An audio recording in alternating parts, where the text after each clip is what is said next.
Dan pada akhir 2019, laporannya mengatakan ada 2.494 kasus di seluruh dunia. Selang waktu dalam jangka waktu 10 tahun. Dan ia membunuh 858 orang.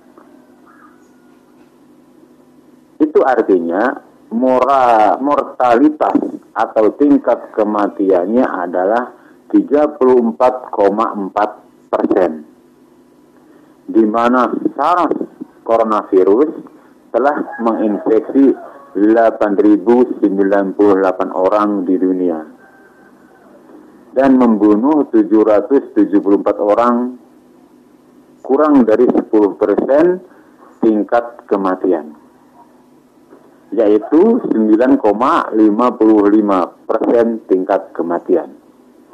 Baru-baru ini, beberapa bulan lalu, datanglah spesies ketiga virus corona yang sangat berbahaya bagi manusia. Dan itu adalah COVID-19 atau COVID-19. Yang juga disebut sebagai SARS-CoV-2. Ya, SARS-CoV-2. Ini pertama kali muncul dan diberitahukan WHO pada akhir Desember tahun 2019 yang lalu kemarin. Pada akhir Desember 2019 kemarin yang lalu. Lalu infeksinya dimulai beberapa bulan sebelumnya, sebagian berkata November atau Oktober di tahun 2019. Info yang ingin saya berikan adalah tentang virus corona.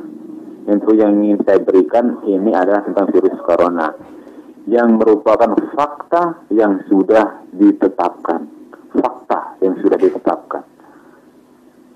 Anda bisa membaca jurnal medis manapun, website medis manapun, dan infonya kurang lebih sama. COVID-19 atau COVID-19 adalah baru. Kita tidak tahu detail-detailnya. Belum ada pengobatan yang ditetapkan untuk ini. Baru ada penelitian para peneliti yang dilakukan. Jadi, jika para ahli medis yang berspesialisasi dalam bidang ini, jika mereka yang berkomentar, maka sah-sah saja, tidak apa-apa. Tapi jika orang biasa membicarakan pengobatannya, membicarakan tentang penanganannya, dan para dai melakukannya juga, ini bukan bidang kita. Bahkan jika di kemudian hari ia terbukti benar karena kebetulan, ini bukan berarti apa yang kita lakukan itu benar. Karena Quran dengan jelas menyebutkan di surat Al-Hujurat 49 ayat 6, surat 49 ayat 6, bahwa ketika kamu mendapat info, kamu harus mengeceknya lagi, cek validitasnya. Jadi ahli medis sendiri tidak tahu keautentikannya. Bagaimana bisa kita ikut-ikutan membahasnya? Itulah kenapa saya perlu bicara di sini atas isu ini. Dan sekarang yang saya bicarakan adalah tentang coronavirus yang bukan COVID-19. Ini adalah keluarga dari virus corona. Apa yang dapat saya katakan pada Anda tentang COVID-19 adalah untuk sekarang. Jika Anda membaca WHO, ia memberikan kasus 1 hari sebelumnya. Menurut laporan WHO yang saya baca beberapa jam sebelumnya, sampai kemarin 24 April 2020 pada jam 2.00 ada 2,63 juta orang yang terinfeksi di seluruh dunia, di mana 182.100 telah meninggal. Tapi ketika saya merujuk pada World Matter yang memberikan update setiap menitnya, untuk sekarang, yaitu 1 hari setelah dibandingkan sumber yang saya kutip dari WHO, untuk hari ini 24 April 2020 jam 1.58 GMT, sekitar 2,83 juta orang di seluruh dunia telah terinfeksi, dan lebih dari sekitar 185 negara dan 197.245 orang telah meninggal. Dan jika kita hitung persentasenya, ini sekitar 6,97% tingkat kematian. Saya tidak berkata ini akurat dan valid, karena ada puluhan ribu, ratusan ribu, atau mungkin jutaan orang yang terinfeksi oleh COVID-19. Dan karena mereka belum dites, dan sebagian besar dari mereka tidak bergejala, jumlah sebenarnya dari orang yang terinfeksi tentunya jauh lebih banyak, jauh lebih tinggi. Tingkat kematiannya juga secara alami akan jadi lebih rendah. Jadi inilah informasi singkat tentang COVID-19. Dan bagi orang-orang yang membahas coronavirus atau COVID-19,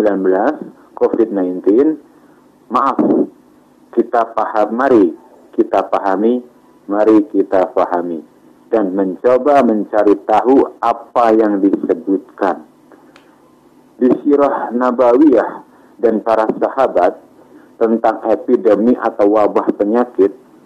Rasulullah Shallallahu Alaihi Wasallam bersabda, ini disebutkan di Sahih Bukhari vol 7 hadis 5728. Sahih Bukhari vol 7 hadis 5728. Nabi Muhammad Shallallahu Alaihi Wasallam bersabda, ketika kamu mendengar kabar tersebarnya wabah di suatu negeri, jangan memasuki negeri itu. Dan jika tempat tinggalmu tersebar suatu wabah, jangan tinggalkan tempat itu. Pesan yang sama diulang di Sahih Bukhari vol 7, hadis nomor 5729. Hadis nomor 5729.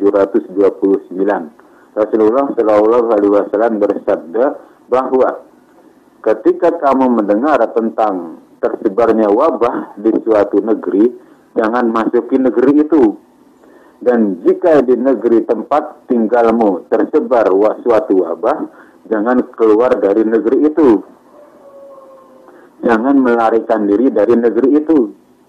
Pesan yang mirip juga diulangi Sahih Bukhari vol 7, hadis nomor 5730. Vol 7, hadis nomor 5730. Nabi Muhammad SAW bersabda, ketika kamu mendengar tersebarnya suatu virus di suatu tempat, janganlah memasuki tempat itu. Dan di tempatmu tinggal, jika ada wabah tersebar, jangan melarikan diri dari tempat itu.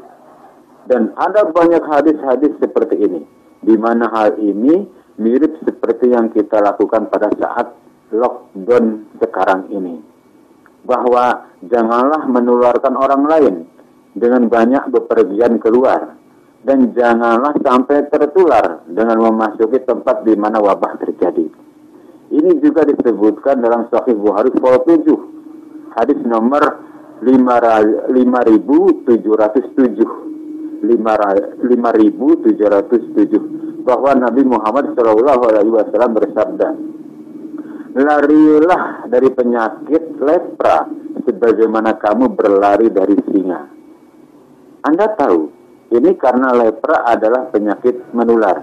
Jadi, Anda tidak boleh dekat-dekat, harus menjauh darinya.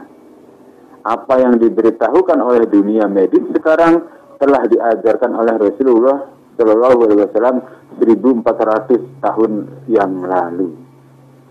Ini juga disebutkan di Sunan Ibnu Majah vol 4, hadis nomor 3544. Vol 4, hadis nomor 3544. Bahwa ketika sekumpulan orang datang untuk berbaiat, datang untuk melakukan sumpah setia kepada Rasulullah Shallallahu Alaihi Wasallam, salah seorang dari mereka terkena penyakit lepra. Jadi Rasulullah Shallallahu Alaihi Wasallam mengirim pesan kepada orang itu, pulanglah dan baiatmu telah diterima, sumpah setiamu telah diterima. Dan ada satu lagi hadis di Sahih Bukhari vol 7, hadis 5734, bahwa Aisyah radhiyallahu an, istri dari Rasulullah Shallallahu Alaihi Wasallam, dia berkata bahwa Rasulullah Shallallahu Alaihi Wasallam bersabda bahwa wabah diturunkan Allah Subhanahu Wa Taala sebagai azab kepada orang-orang yang dikehendakinya. Tapi bagi orang-orang yang beriman, ini adalah sebuah rahmat. Dan jika orang-orang beriman menetap di negeri yang telah terinfeksi oleh wabah, berimanlah kepada Allah dan percayalah bahwa tidak ada yang akan menimpanya kecuali apa yang telah ditetapkan Allah. Dan Allah berfirman bahwa orang-orang yang meninggal dalam hal demikian seperti itu, mereka akan diberikan derajat orang yang mati syahid. Itu artinya, jika seseorang meninggal sebagai muslim, beriman kepada Allah Subhanahu wa Ta'ala, percaya sepenuhnya bahwa Allah Subhanahu wa Ta'ala telah menetapkan ini untuknya. Jika dia meninggal karena wabah ini, maka dia telah mati syahid dan mendapatkan pahala mati syahid. Demikian yang bisa saya sampaikan.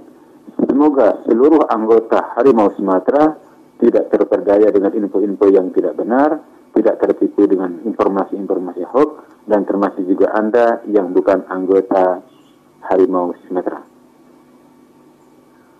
Segala sesuatu yang salah itu berasal dari saya, kebenaran hanya datangnya dari Allah. Mohon maaf atas segala kekurangan dan kesalahan saya, dan mohon ampun kepada Allah Subhanahu wa taala atas kesalahan saya. Saya akhiri, semoga bermanfaat. Jika video ini bermanfaat, silahkan like dan subscribe agar kami bisa memberikan video-video selanjutnya yang bermanfaat. Terima kasih telah menonton channel kami. Terima kasih telah like dan subscribe channel kami. Saya akhiri. Assalamualaikum warahmatullahi wabarakatuh.